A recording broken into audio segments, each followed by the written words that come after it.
บายดี MEL 13น้ำหวานมาโนลินหวานอายุ18 ปีสัดส่วน36 26 38ส่วนสูง168ชนเผ่าภูไทยเป็นชนเผ่าหนึ่งที่อพยพมาจากทงนาน้อยอ้อยหนูชนเผ่าภูไทยมีสื่อเอิ้นว่าภูไทยในแขวงคำมวนชนเผ่าภูไทยนับถือศาสนาพุทธเข็นขู่ศาสนาผีการนุ่งถือคู่ยิงจะใส่สินมีลายมัดหมี่สินมีหัวเสื้อดำสับลายประดับเอยองด้วยเครื่องเงินผ้าล่วงเทียนหัวศิลปะพื้นเมือง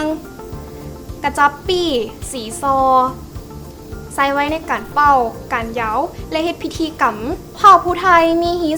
12บุญประจำปีก็คือบุญเดือน3หรือเอิ้นว่าบุญข้าวจี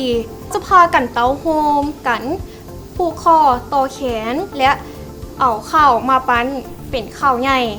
น้องมาในเวทีอันทรงเกียรติแห่งนี้น้องยังมานำเสนอชนเผ่าที่มีประวัติศาสตร์อันยาวนานภูมิปัญญาเสียงแคนก้องกังวานผืนผ้าที่ตำทอด้วยหัวใจน้องเชื่อว่าการอนุรักษ์บ่เพียงแต่การเก็บรักษาไว้มันคือการเฮ็ดให้มีชีวิตมีคุณค่าและส่งต่อให้ทุกคนได้รู้ได้เห็นถึงความสวยสดงดงามของชนเผ่าภูไทยของพวกเราและยกสูงวัฒนธรรมแม่ยิงลาวให้มีความขยายโตทันยุคทันสมัยความสำเร็จคือการกาที่จะฝันกาที่จะลุกและบ่หยุดเดินในมือที่ล้มลงนำเสนอสุดชนเผ่าอาคาขอขอบใจ